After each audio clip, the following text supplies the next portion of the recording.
Muy buenas, estamos en el programa www.tvuniverso.net. Yo soy el doctor Percy Teobaldo Rosas Zamora, cirujano oncólogo del Instituto de Enfermedades Neoplásicas. Tuve la suerte de hacer la especialidad. Ahora trabajo en el Hospital María Auxiliadora como asistente en el Departamento de Ginecología Oncológica y tengo el gusto y el honor de poder entrevistar a un gran amigo mío, al doctor Alberto de la Guerra, director ejecutivo del Departamento de Cirugía de Tórax del Instituto de Enfermedades Neoplásicas. Albertito, buenos días, ya buenas tardes. Tocar un tema muy importante para nosotros, que es el cáncer de pulmón. No tanto como una enfermedad global, sino como una enfermedad que quisiéramos tratarla netamente en el Perú. Es decir, ver las estadísticas que realmente podamos hoy día hablar sobre ello, sobre las incidencias, la mortalidad y obviamente los factores de riesgo que hoy en día pues son de tanta importancia para este mal que realmente tiene un factor de sobrevivencia a 5 años no muy alto. Es decir, buenos días, buenas tardes, Percy, encantado de estar en tu programa. Así es, el cáncer de pulmón es el cáncer más frecuente y más mortal del mundo, ¿no? Felizmente en nuestro país no es el más frecuente, pero se encuentra dentro del 4º lugar en mortalidad para ambos sexos. En hombres ocupa el 3er lugar en mortalidad y en mujeres el 6º. Si juntamos las estadísticas, está en 4º lugar actualmente en mortalidad. Pero es el de más alta letalidad. ¿Qué quiere decir la letalidad? Quiere decir que, por ejemplo, si nosotros tenemos 100 pacientes con cáncer de mama, solamente 20 van a morir del cáncer de mama. En cambio, en pulmón es al revés. De 100 pacientes, 80 morirán del cáncer de pulmón. Es decir, es el cáncer más letal que existe. Mata a 1.200.000 personas al año en todo el mundo. En el Perú, como digo, felizmente las estadísticas son menores, pero sí es el más letal. Correcto. Sí, pues efectivamente, Alberto, se presentan prácticamente miles de casos en Estados Unidos y de los miles de casos que se presentan, solamente el 5% posiblemente tienen sobrevida a 5 años. Así es, en Estados Unidos se presentan un poco menos de 300.000 casos al año. Nosotros tenemos más o menos en este instituto, en el Instituto de Enfermedades Neoplásicas, tenemos aproximadamente unos 1.500 de casos nuevos al año, de los cuales el 80% vienen en etapas avanzadas, es decir, el 80%, como dije al inicio, va a fallecer de su cáncer. La sobrevida en general, desde los años 40 hasta la fecha, que era 15% solo, ha aumentado a 16, 17%, es decir, seguimos teniendo la mortalidad más grande en cáncer de pulmón, a pesar de todos los adelantos, y no solo me refiero a la mortalidad que hay en el Perú, en todas partes del mundo es igual, a pesar de todos los adelantos en cirugía, quimioterapia, radioterapia, tratamientos especiales, moleculares, target o llamados blanco, nosotros seguimos teniendo una muy pobre sobrevida en cáncer de pulmón, porque los pacientes llegan con cáncer de pulmón avanzado. ¿No? Perfecto. Entonces, ¿qué hacemos con ello? Es decir, es la pregunta que todos nosotros los oncólogos, es la promoción y prevención. Así es. Ese es el punto de quiebre para que podamos llegar a diagnósticos iniciales o diagnósticos tempranos. Yo hago símile con el cáncer de ovario, ¿no? El cáncer de ovario es un cáncer, obviamente, en la cual la gran mayoría te llega en estadios avanzados, estadios 3 hacia adelante. No se detecta. Estadios iniciales es difícil. ¿Qué hacemos para hacer una buena detección para cáncer de pulmón? Tenemos el factor que es el cancerígeno que más se ha estudiado, que es el tabaco. ¿no es cierto? El humo del tabaco, que causa no solamente cáncer de pulmón, sino el 30% de los otros cánceres, y de las 10 primeras causas de muerte en el mundo, las 6 primeras causas de muerte están asociadas a tabaco. Ahora, el cáncer de pulmón está definitivamente en un 85% causado por humo de tabaco. En nuestro país y en países en desarrollo hay otro factor que está asociado al cáncer de pulmón, que es el humo de leña o el humo de biocombustible, es decir, el utilizar bosta, por ejemplo, que son las heces secas de los animales, el utilizar todo tipo de combustible biológico seco para producir calor. Esto va a producir un humo que tiene los mismos componentes cancerígenos que tiene el tabaco. Entonces, lo primero es evitar la exposición a eso. Entonces, la prevención primaria. ¿Qué es lo otro que podemos hacer? Lo otro que podemos hacer en las personas que han estado expuestas durante años, no a todos se les hace, hacerles una tomografía de alta resolución, ¿no? Para determinar si tienen cáncer de pulmón, determinar pequeños nódulos, que se detecte a tiempo la enfermedad y que se ha demostrado que puede aumentar la sobrevida en ciertos pacientes seleccionados. Esas son las dos formas de aumentar la sobrevida en cáncer de pulmón, pero en general todavía no son suficientes. Se han detectado muy pocos casos y si bien es cierto las campañas para no fumar o dejar de fumar son fuertes, todavía no se ha logrado que los países en desarrollo por lo menos tomen conciencia de que el tabaco va a matar a 1/3 de su población, ¿no? Ok. Nosotros somos multirrazas, es decir, Perú es rico en historia, es rico obviamente en cultura, y obviamente nosotros no podemos ir contra nuestra interculturalidad, es decir, al contrario, tenemos que sumarnos a ello, más no quitarlo. Entonces, tú hablaste de una cosa muy importante, que era la famosa cocina a leña. La cocina a leña en la sierra se utiliza en el 85%. Así es. Eso significa que deberíamos buscar, yo me imagino, buscar un escape para que ese humo no purule en todo el ambiente de la casa. Se mantenga por horas. Exacto. Y que pueda de repente salir hacia afuera, hacer unas cocinas especiales. Hay unas cocinas especiales que se han promovido a través de varias ONG en nuestro país, todas son provenientes de Alemania, que han tenido mucho éxito en varios sitios, disminuyendo la cantidad de este humo dañino y que contienen una carga de cancerígenos tremenda para todos los que están en la casa o en el ambiente. Pero es insuficiente todavía porque tenemos una gran población que no tiene acceso a esos recursos, y lo que se hace es optimizar la generación de calor.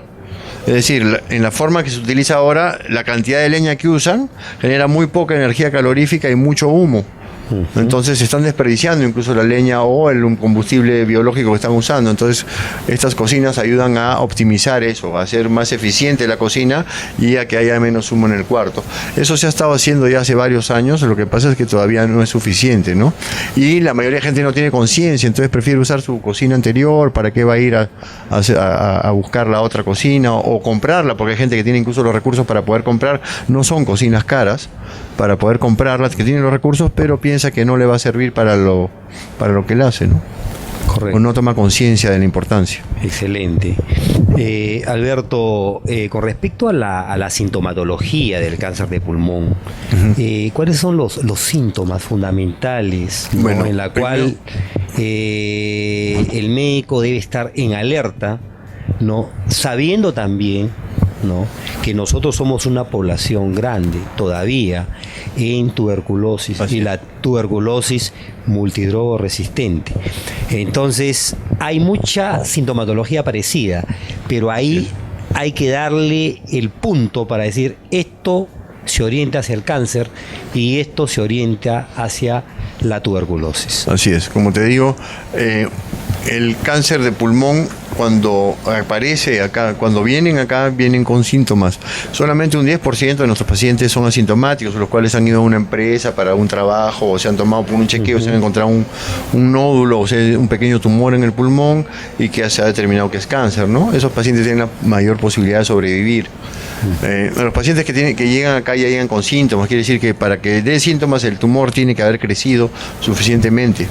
Entonces van a dar tos, en la mayoría de los casos es tos, en algunos casos pueden botar sangre tipo tuberculosis, pero ya es menos. Ahora los tumores ya no son tan centrales, es decir, no están tan pegados dentro de los bronquios, sino en las partes de afuera. Muchísimos llegan con derrame pleural, lo que conocemos como pleuresía, que también se confunde con tuberculosis. Entonces ahí viene el problema. A veces muchos pacientes con cáncer son tratados durante mucho tiempo como tuberculosis, y recién varios meses después que no han encontrado respuesta y que esto ha empeorado, los envían para estudio, ¿no? Debemos sospechar de un paciente con tuberculosis, un paciente que está siendo tratado con tuberculosis, de que no lo es y que es cáncer, cuando el paciente no responde al tratamiento en las primeras semanas, y cuando el paciente comienza a empeorar, ¿ya?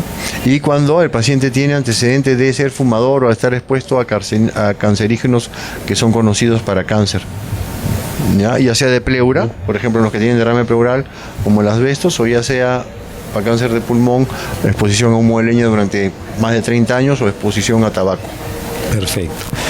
Con respecto a los métodos diagnósticos para llegar al cáncer de pulmón, sí. ¿Me pudieses, por favor, enumerar los métodos diagnósticos desde lo más barato a lo más caro? Lo más barato, lo más simple es la radiografía simple de tórax, que conocemos, que todos nosotros manejamos.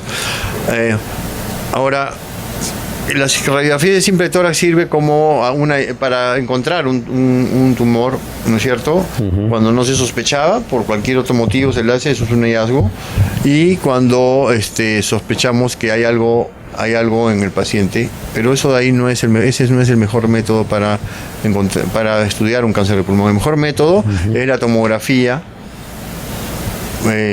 la TAC, la tomografía computarizada con contraste. Con sustancia de contraste. Es el mejor método para estudiar un cáncer de pulmón, porque eso te permite ver exactamente las dimensiones del tumor, si es uno, si son dos. Por ejemplo, en las radiografías de tórax, que están los nódulos muy pequeños que están detrás del corazón, no se van a ver, es decir, puedes tener un cáncer oculto ahí y no se va a ver. En esta sí, porque nos permite ver además si es que hay ganglios también comprometidos, si es que hay algún tumor detrás del corazón, ¿no? Nos permite ver incluso las axilas, ver si hay ganglios en esa zona, por encima del cuello, por debajo, nos permite ver el hígado, si es que hay metástasis, y las glándulas suprarrenales, ¿no? Es el mejor método. Cuando uno sospecha que existe compromiso de los vasos sanguíneos grandes o de la pared del tórax, es decir, los músculos, las costillas, ¿no? Alguna otra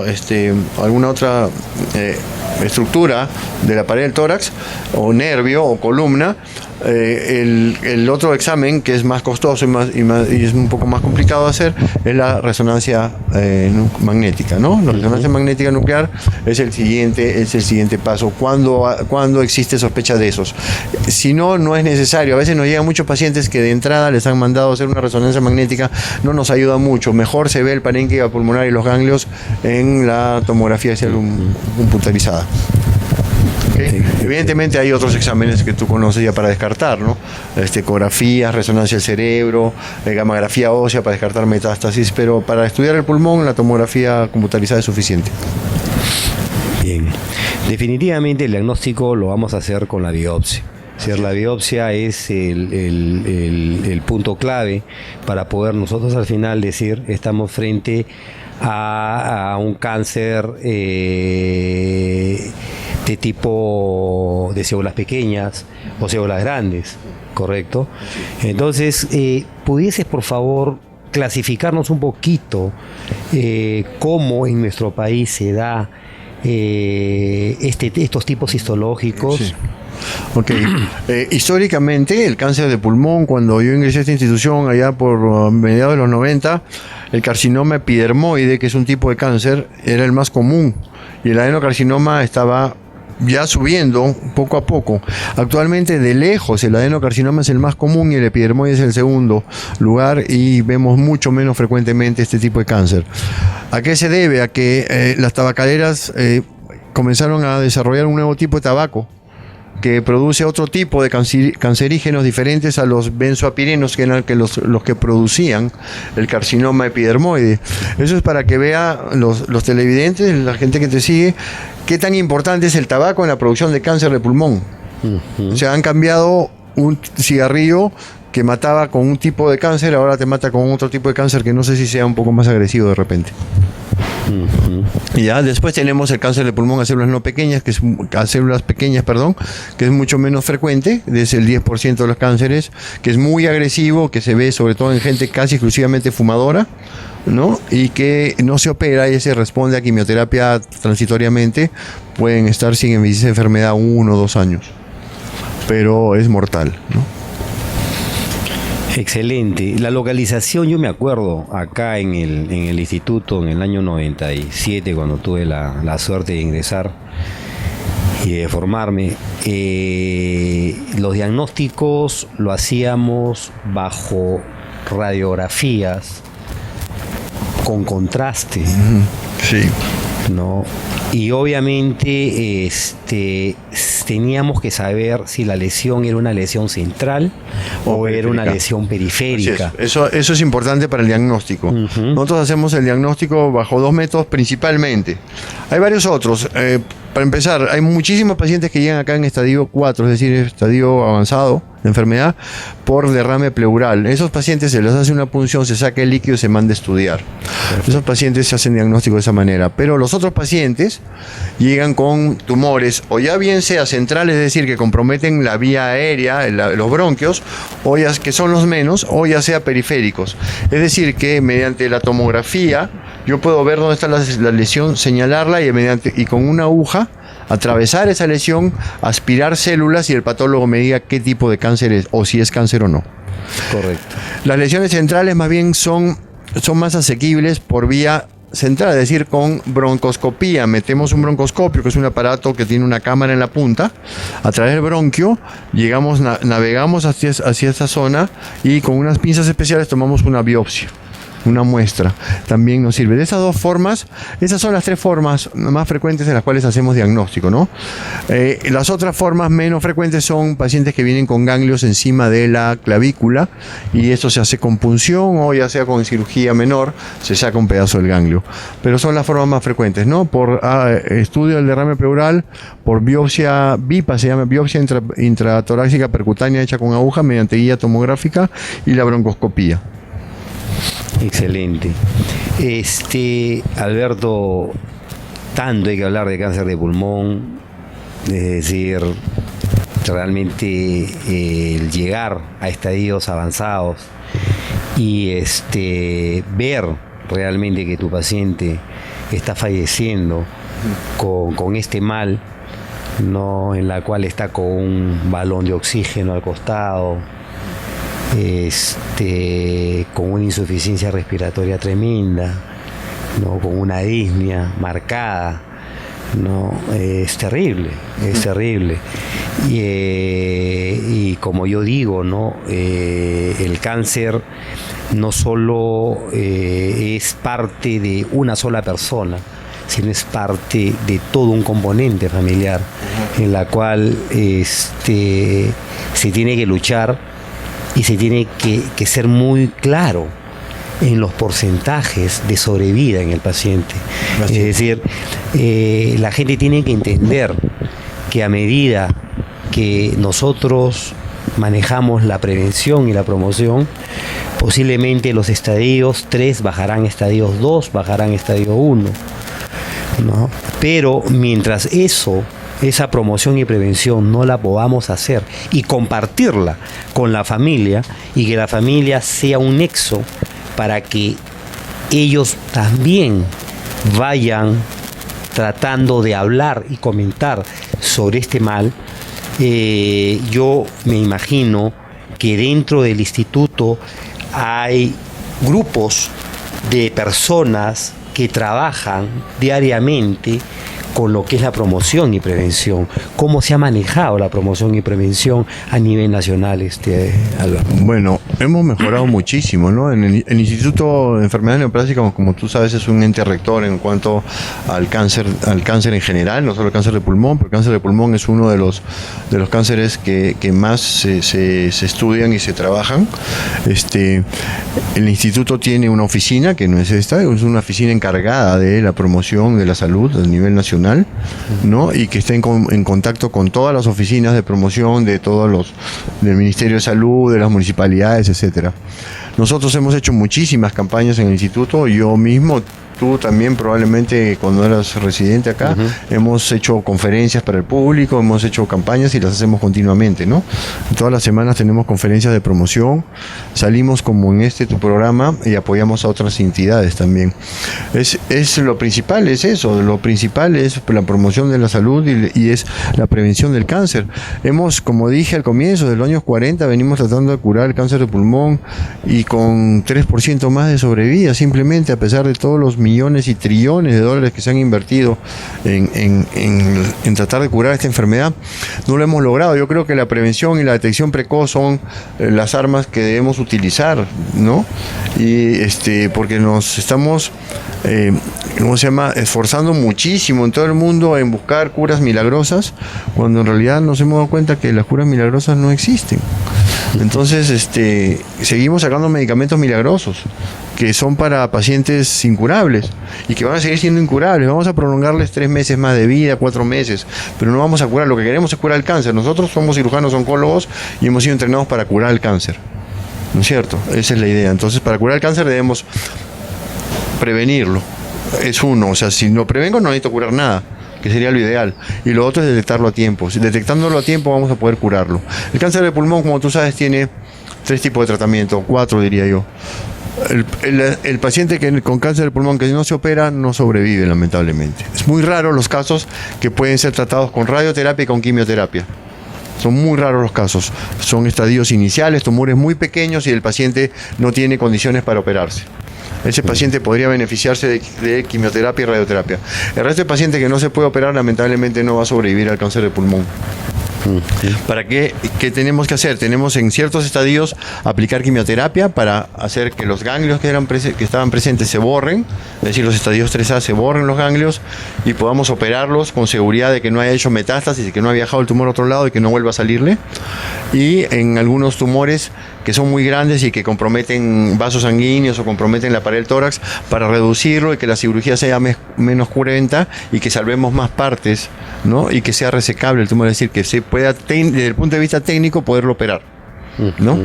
El otro tratamiento es la radioterapia, que nos permite el control local de la enfermedad también, que es como una cirugía sin bisturí. Nos permite mejorar la limpieza del tumor a ese nivel. Y la otra que está ahorita en estudio y que incluso el instituto está participando en un estudio es la inmunoterapia, que ha logrado demostrar en varios estudios que es muy buena como tratamiento en lugar de la quimioterapia, ¿no? Muy bien, nos vamos a unos comerciales para retornar y ya finalizar con esta gran entrevista, Alberto, y tocar ya los últimos puntos para el público en general, que realmente tomen conciencia que el cáncer de pulmón puede detectarse a tiempo, pero para ello se necesita mucha prevención, mucha promoción y obviamente cero cigarro. Esa es la idea.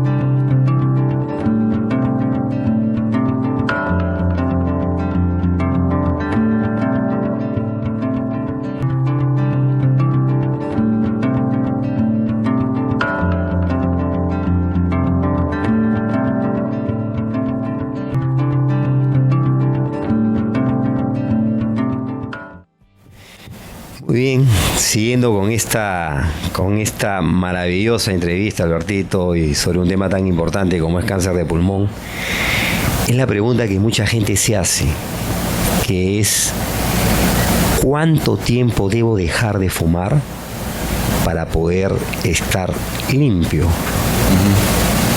de mis pulmones? Es decir, cero tabaco, pulmón rosado, no pulmón acartonado, pulmón lleno de nicotina. Bueno, esa pregunta se la hace todo el mundo. Ahora, el que nunca fumó tiene el riesgo, es uno, igual que el resto que nunca fumó, el riesgo de 1 de cáncer. ¿Ya? El que fumó y deja de fumar, después de 15 años nunca va a llegar a 1. Llega a 1.5, es decir, siempre vas a tener más riesgo por haber fumado.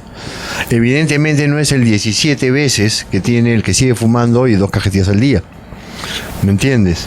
Entonces es cualquiera que deje de fumar es un gran logro, es un gran paso, porque no solamente se va a liberar del cáncer de pulmón probablemente, sino se va a liberar de un infarto o de un derrame cerebral, ¿no? O de una enfermedad pulmonar obstructiva crónica, de varias otras enfermedades se va a librar. Pero es cierto, el cáncer de pulmón está relacionado directamente al tabaco, por lo tanto, no quieres tener cáncer de pulmón, no fumes. No quieres tener una posibilidad de morirte del 90% de tu cáncer, no fumes, porque el cáncer de pulmón al 90% se los lleva. Somos optimistas, 15% queda vivo, pero la verdad es que vemos hasta un 10% nada más de sobrevida, por diferentes otros motivos. Ahora, ese cambio que ha sido tan importante, que has comentado, que el público lo está tomando en cuenta, que es ese cambio de cigarrillo, así y es, que ha pasado ahora a el adenocarcinoma primero que el carcinoma epidermoide, correcto, la mortalidad del carcinoma epidermoide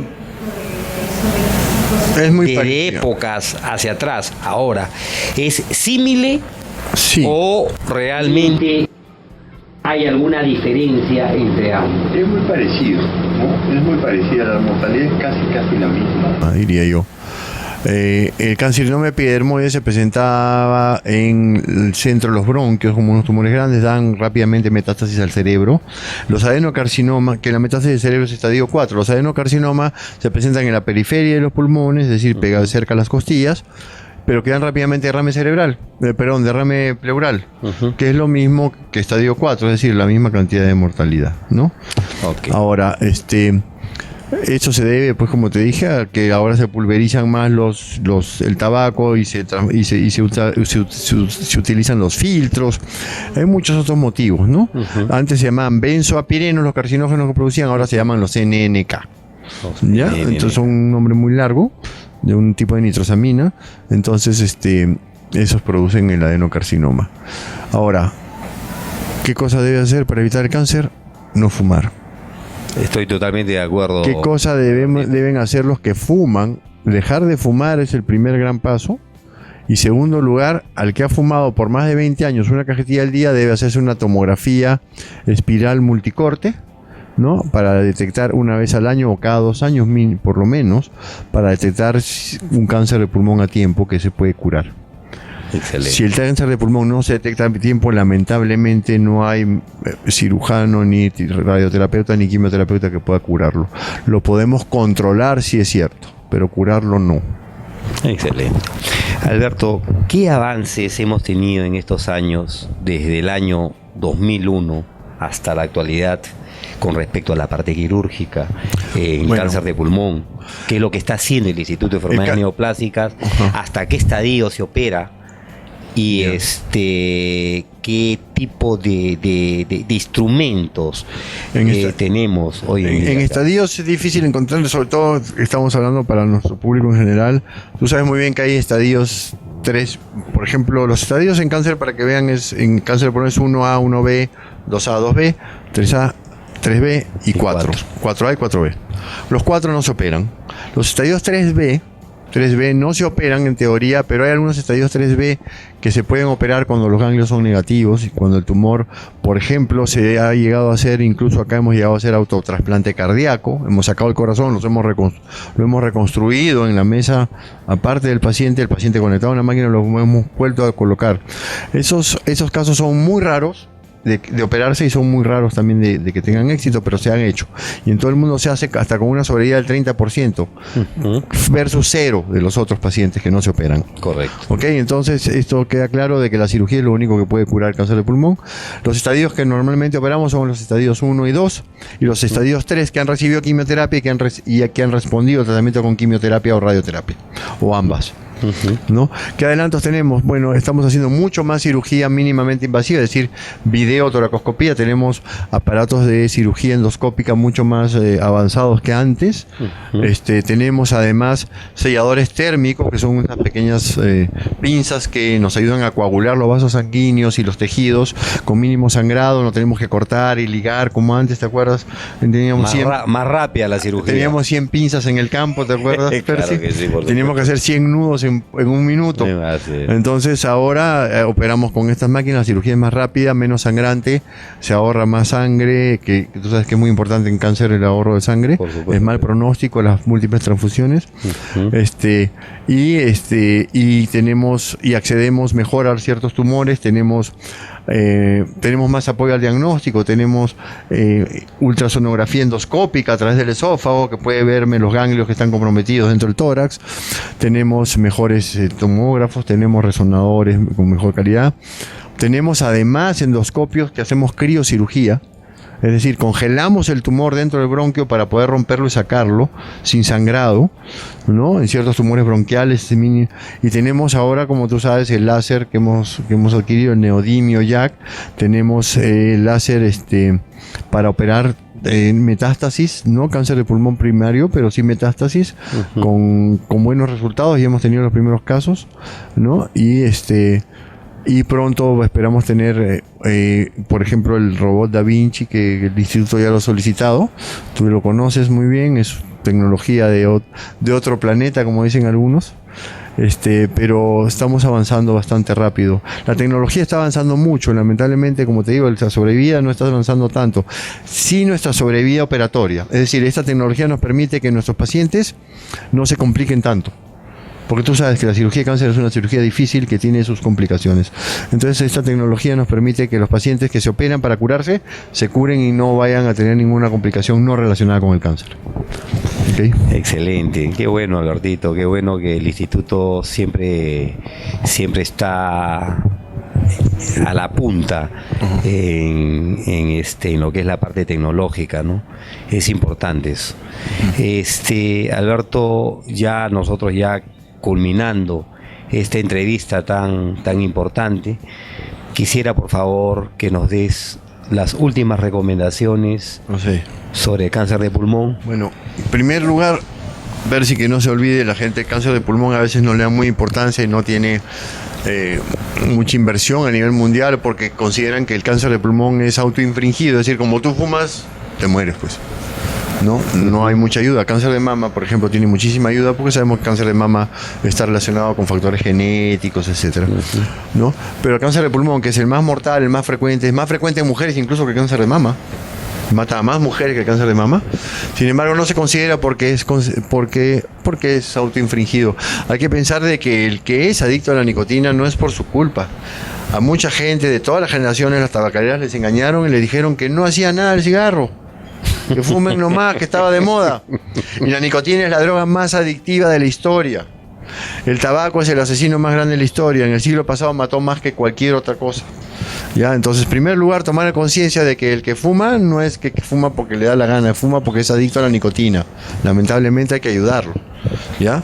Segundo lugar, que la única forma de prevenir de que no te mueras de cáncer de pulmón es no fumando.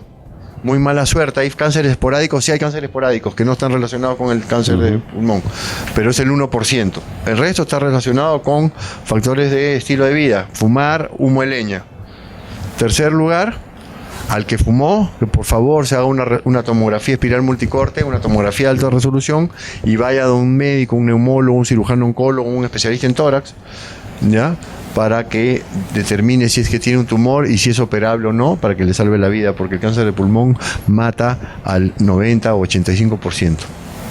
¿Ok? Muchas gracias, Percy, por la entrevista.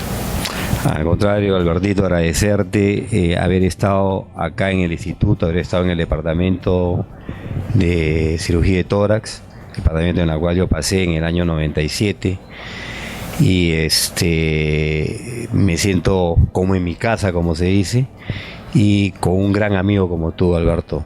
Espero que el público en general tome conciencia con lo que ha dicho el doctor Alberto de la Guerra Pancorbo, jefe del Departamento de Cirugía de Tórax del Instituto de Enfermedades Neoplásicas, y sepan de que haciéndose ya los fumadores de más de 10, 15 años, haciéndose una tomografía, podemos encontrar cánceres de repente iniciales y curables. Así es. Yo me despido en Tu Salud al Día, en www.tvuniverso.net. No será la última entrevista, ni la primera. Van a haber muchas entrevistas más, no solo a ti, Albertito, sino a todo el grupo en la cual se tiene acá en el departamento de tórax, para hablar ya de diferentes patologías oncológicas que son de importancia. Muchas gracias, Percy, te felicito por tu programa, y acá están a disposición, estamos todos los miembros del departamento de tórax. Agradezco.